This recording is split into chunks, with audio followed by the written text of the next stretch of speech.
I am Simon Burgin. We are with Dr. Isaac Asimov, a biochemist who may be the most widely read of all science fiction writers. He has written 155 books and hundreds of magazine articles and short stories.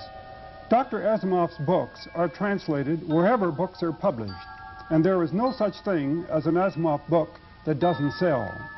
There is also no such thing as a dull Asimov book, and it would be hard to find a writer with wider interests. His work includes science fiction, Greek and Roman history, mystery novels, fiction and nonfiction for teenagers, and a whole corpus of books interpreting science and technology for the layman. Dr. Asimov has co-authored a medical textbook, and there is Asimov's Guide to Shakespeare and Asimov's Guide to the Bible, as well as a history of the United States.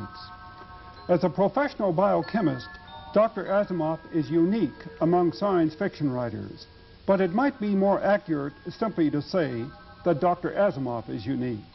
He was born in Russia, near Smolensk, and brought to New York at the age of 3. He was 9, working in his father's candy store in Brooklyn, when he sneaked a copy of Amazing Stories from the magazine stand and confronted spaceships for the first time. He had already scribbled his first novel, The Greenville Chums at College, into a 5-cent copybook. A brilliant student and possessed of a phenomenal memory, Asimov entered Columbia University at 15. He sold his first science fiction story at 18. By the time he had worked as a Navy chemist during World War II and returned to Columbia to get his doctorate, he was earning his living by writing science fiction. He sold his first book in 1949, just as he joined Boston University Medical School to teach biochemistry. After 10 years of teaching, Dr. Asimov found that it was confining to be able to write only on weekends, and he quit teaching so that he could devote full time to writing. Dr. Asimov's readers will no doubt find it painful to think of how much they might have lost had Boston University continued to claim 5/7 of Dr. Asimov in the past 15 years. At Dr. Asimov's current rate of writing, he will have produced 200 books by 1980. He isn't likely to tire or to slow down. Dr. Asimov's idea of a vacation is being left alone at his typewriter. Dr. Asimov, at a time when science and technology are producing the almost incredible every day, how does a science fiction writer stay ahead of things? Well, he doesn't really have to. I mean, everything that science does gives him new plots. Right now, for instance, a science fiction writer can write perfectly amazing stories concerning black holes. 5 years ago, the science fiction writer never heard of black holes. And yet, many people who look back to what was predicted by science fiction writers in the 1930s, simply because these things have arrived, they believe that science fiction writers are out of anything to write. Well, you're right. You see, people think that what we used to write about is what we have to keep on writing about. Not at all. What we wrote about in the old days is now passé. We'll write about new things.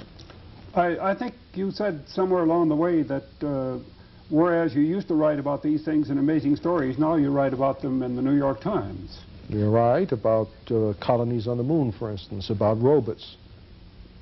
Well, back in 1939, you published a story that dealt with the first flight around the moon and back. Frank Borman and his Apollo 8 crew actually carried this mission out in 1968. You placed the story in 1974. How does a science fiction writer feel when something like that happens? Well, it makes him feel very good. I'm a little annoyed with myself because I was so conservative. You see, I'm 6 years behind, and also I didn't allow for all the various things we did before then, men in flight, men docking, mid-course corrections. I just had someone get into a ship and go around, one man.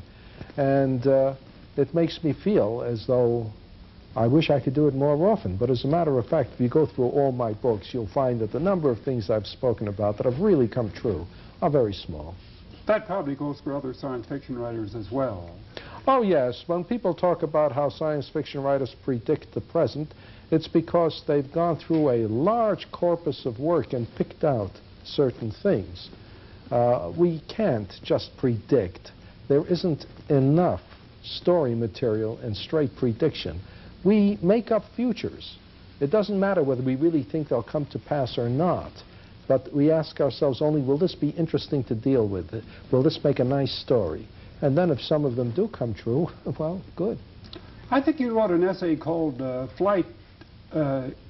called Escape from Fantasy to characterize what you thought the essence of science fiction was. Most people think it's a flight into fantasy. I think the title is Escape to Reality. Escape to Reality, I'm sorry. Right.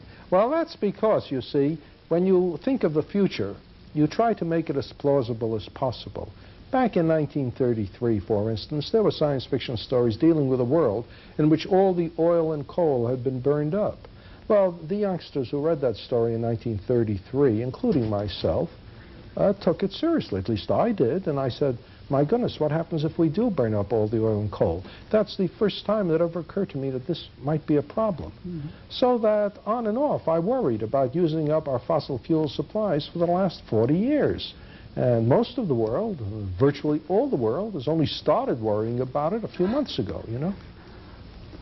I read a comment recently by a Russian scientist about an H.G. Wells story. It's called When the Sleeper Wakes.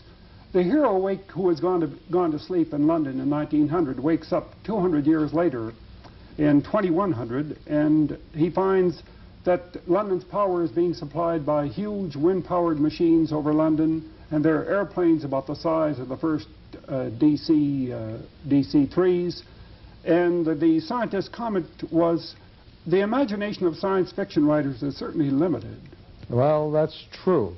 Back in 1848, Edgar Allan Poe wrote a story set 1,000 years in the future, in 2848. And in it, he had transatlantic aeronautical voyages, only in balloons, going 100 miles an hour. In other words, in his day, there were balloons. So his vision of the future was of faster balloons. If a New Guinea native thought of a future in which you could communicate between continents, he'd think of very loud drums, you see. It's very difficult, really, to visualize the real future. Well, this raises the question of why science fiction writers are constantly going into outer space and to the moon and past them to the planets. Do they go there because that's where the future is going to be or was going to be? Or do they go there because as a device of the novelist to set up a controlled environment? I suppose there's a little truth in both. The entire history of mankind has been that of crossing the hilltop to see what's in the next valley. Mankind has been exploring the earth over thousands of years. Somehow, just because we have now explored the entire earth, even Antarctica and Greenland, it seems a shame to stultify this impulse of ours. And the next thing to explore is the moon and the planets. That's one thing. It's sort of an analogy from the past, an extrapolation forward. But then another thing, the environments on these other planets are made to order for our purposes. Mm-hmm. Strange environments, the possibility of new forms of life. This takes the place of stories in the old days about mysterious islands in the Pacific or hidden civilizations in the Amazon Valley and so on. You couldn't produce that kind of heightened consciousness if you set your story in New York City, for instance. No, it gives us an interesting background. And then, of course, no matter how strange the background is, what goes on in the foreground should, if it's a good story, illuminate the human condition.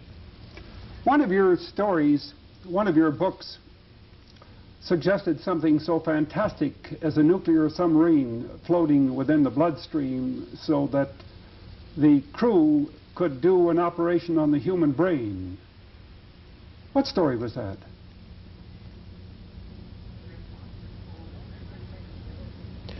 That was Fantastic Voyage, and it was an unusual book of mine in the sense that I'm not responsible for it.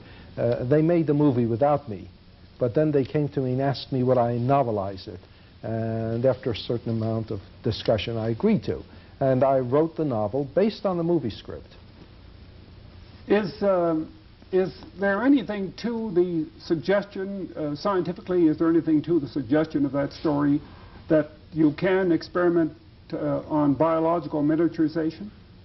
No, I don't think really that's possible scientifically. The movie people didn't worry about it. They simply reduced everything in size.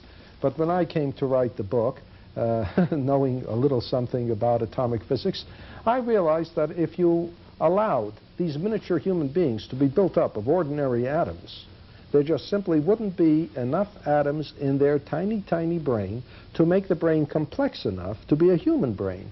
So that I also had to miniaturize the atoms as well. Now, there is no known way of doing this, and I had to use a kind of plausible gobbledygook in the book to account for it. But then you see, in science fiction, you're allowed to depart from scientific possibility, provided you know that you're departing from it and can explain it. The reader will go along with you into the realm of fantasy if you'll give him an excuse. But to do it without realizing you are going into fantasy is insulting to the intelligent reader. I expect they came to you, however, at least partly because of your familiarization with the human body. After all, you're a professional biochemist. Well, they wanted somebody who would make the entire project sound plausible, and I did my best. And they felt I was qualified to do that, and I hated to tell them anything else, so I said, yes, I am. Dr. Asimov, a writer who turns out 4,000 manuscript words a day, book upon magazine, article upon book, would seem to be in some kind of race. Well, I'm not. It seems so, but it isn't so. Actually, what it amounts to is that I'm not happy except when I'm writing. It's the only way, it's almost the only way I can think of to spend my time pleasantly. And so I'm naturally drawn to the typewriter at all times. The day is lost in which I don't type. Deadlines hold no terror for you?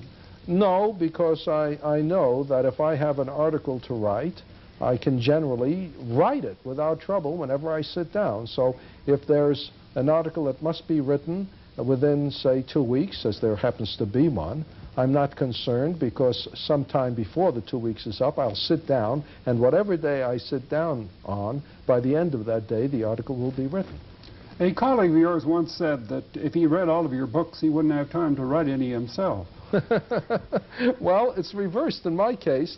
Considering how much I write, I'm having very little time in which to read anyone else's. I think it's a book a month? For the last 4.5 years, it's been a book a month. I mean, it's not something I've set myself as a goal. I just worked it back, and I said, my goodness, it's a book a month. I think there's a general impression that the best science fiction writers are American and British. Is that your opinion? Well, it's hard for me to say. I read science fiction only in English, and my own surroundings, my own circle of friends are all the English-speaking science fiction writers. But I know, for instance, that right now Stanislaw Lem, a Polish science fiction writer, is considered one of the best in the world. And there are science fiction writers in the Soviet Union that are highly thought of. And I suspect that in time to come, more and more there'll be a diminution of the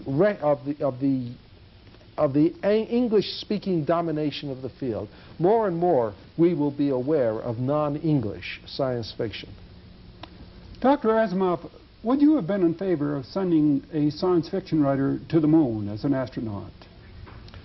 Well, maybe, but not this science fiction writer. I'm not only too old, I'm too scared. Well, what might we have gotten that we haven't gotten, assuming that a science fiction writer qualified as an astronaut? I would say we might have gotten a more dramatic description of what had happened. The astronauts we do have tend to be extremely stable individuals who simply, by the mere fact that they're not afraid to undergo this, to me, absolutely terrifying experience, means that they can look at everything with a kind of calm eye. In addition to which, they are not chosen for their poetic flights of the imagination. There's no reason they should be. So that it is enough for them to describe something as, gee, it's beautiful. And if you had a science fiction writer there, he might have, instead of, gee, it's beautiful, written some 5,000 words of gorgeous description. Memorable prose. Yes. I'm interested, and I think everybody is interested, in the 3 laws of robotics. Could you explain those? Well, back in 1939, I began writing robot stories. And by the time I'd written 2 and 3, there was a pattern in these stories which John Campbell, the editor of Astounding Science Fiction and my literary father, pointed out to me. He said I was having my robots behave as though they were guided by 3 laws. The first law was that a robot couldn't hurt a human being or through inaction allow a human being to come to harm. The second law was that a robot had to obey orders given it by human beings, provided that didn't conflict with the first law. And the third law was that a robot had to protect its own existence, except where that would conflict with the first 2 laws. And after that, I always used them, and the stories evolved out of those 3 laws, out of the mutual contradictions, out of the ambivalences, the incongruities, and so on. And well, the interesting thing is that scientists say that when robots are built, that they may be built according to these laws, and also that almost all science fiction writers have adopted them as well in their stories. That's true about the science fiction writers adopting them. They are now taken for granted. No writer actually quotes them except myself. But the readers are so used to it now that they know it and they take it for granted. And somebody writing in an architectural journal pointed out that these laws hold for tools generally. Number 1, a tool must be safe to use. And 2, provided it is safe to use, it's got to do what you want it to do. And 3rd, provided it is safe to use and it does what you want to, it's got to last. But could your 3 laws of robotics be overloaded on the side of humanism? There are those who believe that the machines we create are going to be Frankensteins. Well, of course, the 3 laws of robotics were originally invented by me in order to avoid the Frankenstein motive, because before I wrote my stories, most robot stories were filled with this Frankenstein bit about the robot destroying its creator. There are some things that men were not meant to know.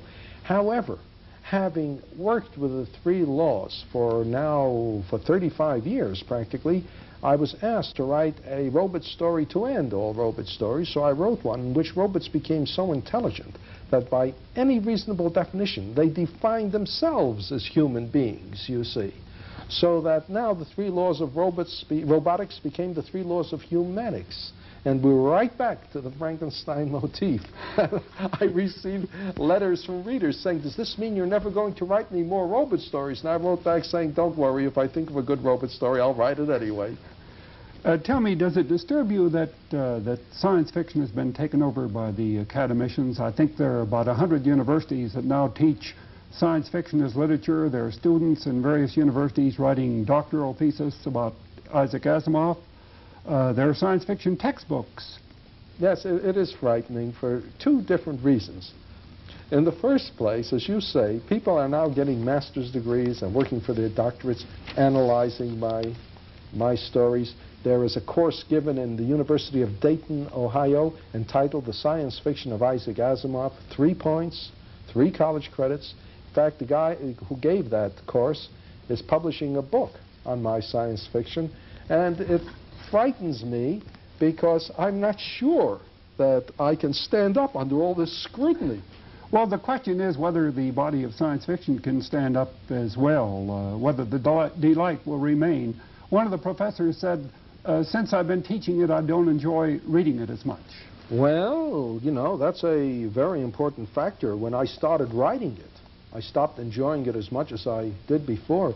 And eventually, after I've been writing it for 20 years, I found I wasn't reading science fiction anymore. That's one of the reasons I don't write as much now as I used to. I feel the field has gotten away from me. And with academicians interested in, the field has become so, quote, literary, unquote, that it frightens me now. I feel I'm not competent to write science fiction because I don't know that much about literature. What is it that draws readers to science fiction? My own feeling is that science fiction is the relevant literary form for today. Of all the different types of fiction, science fiction is the only one which takes as its basic assumption that societies are going to change, and which sets its stories against a fundamentally different society. It's something with great differences in it, whether it's time travel, whether it's overcrowdedness, whether it's space travel, whatever. It's not the present society.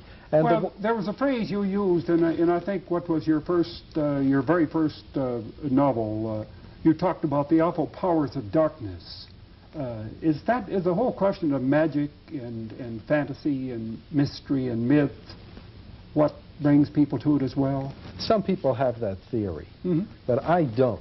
I see. Because there is real fantasy now. There are, for instance, the Lord of the Rings, that trilogy. There is Tolkien one. Watership Down right now is an excellent fantasy by a fellow called Adams.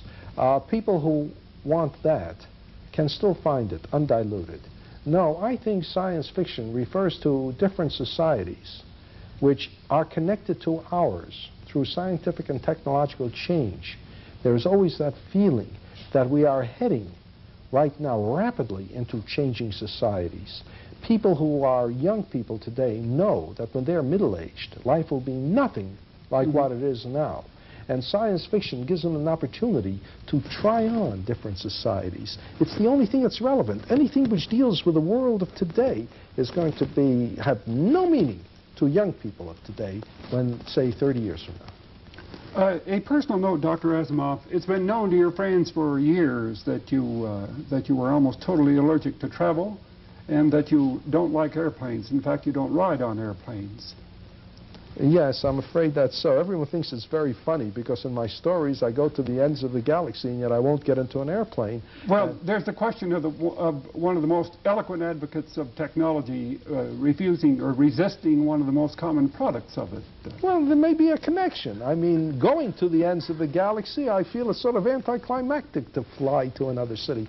Actually, I'm not very brave and I'm afraid of airplane crashes. And I don't like to travel anyway. It keeps me away from my typewriter.